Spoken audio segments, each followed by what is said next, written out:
Hey, what's up guys? This is Anthony from AnthonysCustoms, and for this video, we're going to look at the San Diego Comic-Con showing from Storm Collectibles. So you guys know I wasn't there. I got all of these images from Toy Arc, so credit goes to them. I just thought it would be good to show you guys the stuff so you can talk about it, and we can talk about these things and see what you guys like, see what I like, and see what's coming in the future.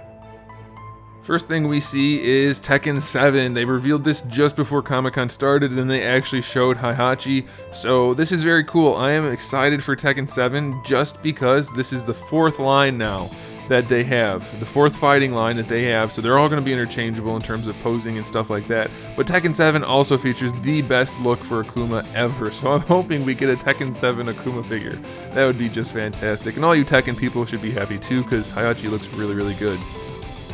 We did get to see some new Mortal Kombat stuff. Here's Baraka. And now most of these Mortal Kombat figures, these new reveals, are really early figures as far as I can tell, so I'm guessing they're going to change a lot. So I wouldn't worry too much about the specifics, more so focus on the fact that they're making these characters and which games they're coming from. It's going to give us kind of a look into what kind of license they have and what we can expect going forward. But I think Baraka actually looks not too bad. But yeah, they're probably going to change a whole bunch. We did get to see this dragon. Now there's some debate as to whether this is the dragon from the MK logo or if it's Liu Kang in his animality. I tend to think it's Liu Kang. It doesn't have the right features for the MK logo, like the spines on the back of the neck. The overall face is a little bit more dog-shaped rather than the more serpentine shape of the logo. Anyway, it's fully articulated, so it looks like at some point we might be getting a dragon of either Liu Kang or the MK logo. I'm thinking it's Liu Kang though. That's my vote. We get to see a more contemporary Scorpion figure, so this is interesting because the Sub-Zero that goes with him is probably the best Sub-Zero design of all time ever. So I'm very excited to see how this batch of figures in particular develops. He does look like he's fairly early on. He looks a little off in some of the sculpt, so don't worry about that. I would bet money these are not final in any way, but the fact that they have this particular design from, I think, what is this, MKX? Either way, it looks like a really cool batch of figures, so I'm psyched about that. We also get to see, which one is this? Is this Katana, Melina? I don't know which one, or both. I guess they're all color swap sprites, right? So we're gonna probably get a lot more variants of figures like like Sub-Zero and Scorpion, and Mortal Kombat's able to do that and give you different characters, whereas Street Fighter, we're just getting a whole bunch of repaints, so we'll talk about that in a second. But either way, it's giving us an idea of where they're going with the line, and I think that's very cool. And so here's Liu Kang, which does look, he's a little skinny. He's a little scrawny looking in the legs. I think they're probably going to change that, but again, we get to see they're building out these lines probably better than anybody has ever done. Soda did a great job with their fighting line, but you know, it ran out of steam pretty quickly, so hopefully Storm can keep that steam going.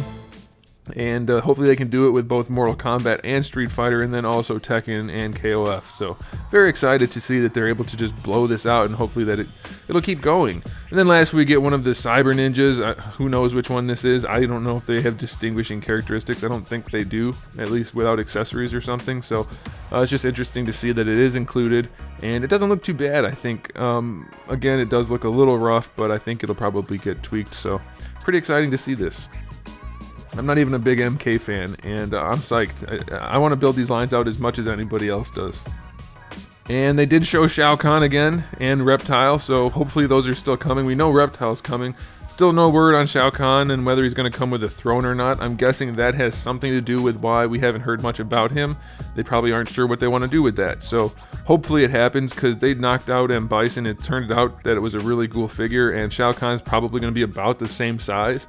So I'm pretty psyched about that. He might be even a little bigger, closer to Zangief, so pretty pumped about that. And so we got to see Chun-Li again, which doesn't show us very much, but I think it looks really good. I mean, I don't know if we've seen a better Chun-Li figure to date. That looks really solid. I've heard some people complaining about the face. I don't see the problem, to be honest. I think it's more accurate than Ryu, and very few people said anything about Ryu, so I don't get it. I feel like some people just pick things to complain about rather than to actually have valid criticism. So who knows? I think it looks pretty good though. So you guys can let me know what you think about that. And then we did see the new Akuma. Again, even though pre-orders have already gone up for this guy, I wanted to show it and talk about it. I'm hearing a lot of mixed reactions about the figure, but the thing is, it's not Storm's fault that is his new design, which they captured almost perfectly. So if you have complaints about the design, you got to take that up with the people in charge of the designs, not the people making the figures of the designs. I have to say though, it's starting to grow on me a little bit, but I am 100% for a classic skin Akuma, which is kind of unfortunate because we do see some repaints of this Akuma, which I guess they're gonna give us repaints, and I actually am a fan of repaints, to be honest, so I'm kind of looking forward to this one. Some people have dubbed it the Super Saiyan Akuma. The color scheme looks fantastic, so I'm very excited to get this, even if it isn't my favorite look for Akuma. I think it's gonna be a really sharp looking figure. Now this one, on the other hand, I'm not as psyched for because the red gi with the red hair just doesn't have that right composition. It doesn't look as nice, but it's still, you know, I'm gonna at least do as many repaints as I can. The only problem is we're starting to see that they might be going a bit overboard with the repaints. I mean, we already saw a few extra ones of Ryu, which we'll get to in a second, but just this past weekend at WanFest, they actually showed even more. So I don't know, they might be going overboard. We're gonna see. I'm gonna try to get as many as I can to show you guys, but I can't promise I'm gonna get them all. And so here we have Zangief, which he's already up for pre-order, but I wanted to show him again so that you get to see like not a promo picture of the figure to see how it's going to turn out. I'm assuming this is final production level figure. Maybe it's still a prototype and it could be different than what we're going to finally get. I don't know. But either way, he looks really good. If I had to come up with a criticism, I'd say even with the butterfly pieces, his chest looks a bit narrow, but I'm guessing once you pose him, that shouldn't be an issue at all. And otherwise, it looks fantastic. And I have to say, I'm a sucker for the repaints, and they look kind of cool. The weird contrast of the grayish white hair on him with the black trunks, I don't know why. I like it. It's unique, so it's going to stand out on a shelf, and I'm pretty excited to get these.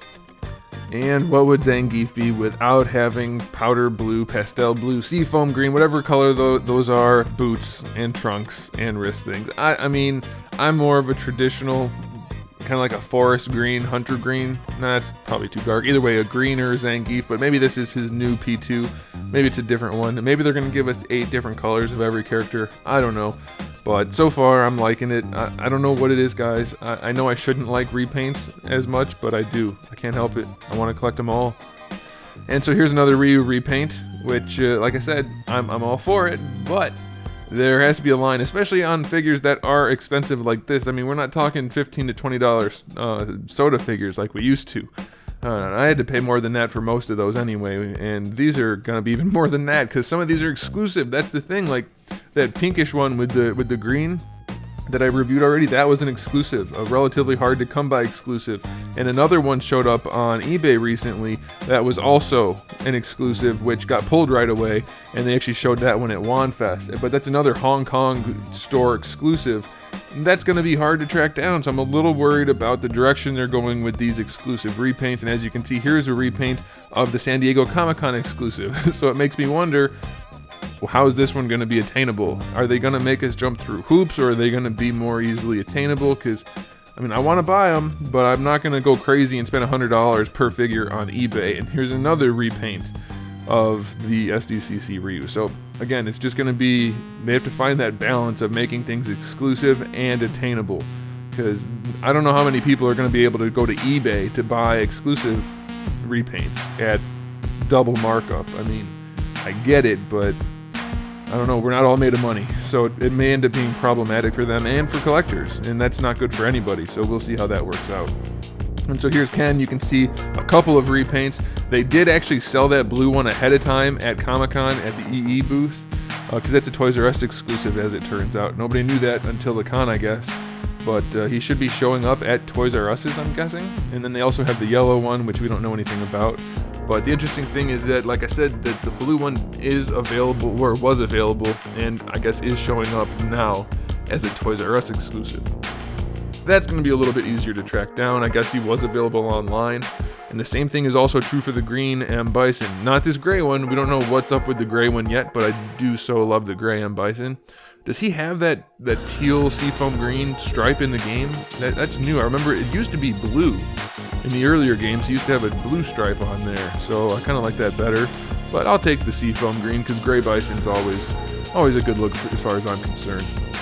But the green Bison was available just like the blue Ken at the EE booth through Toys R Us, and so he should probably be showing up at Toys R Us also, I'm guessing. I'm hoping, because I do want to get these.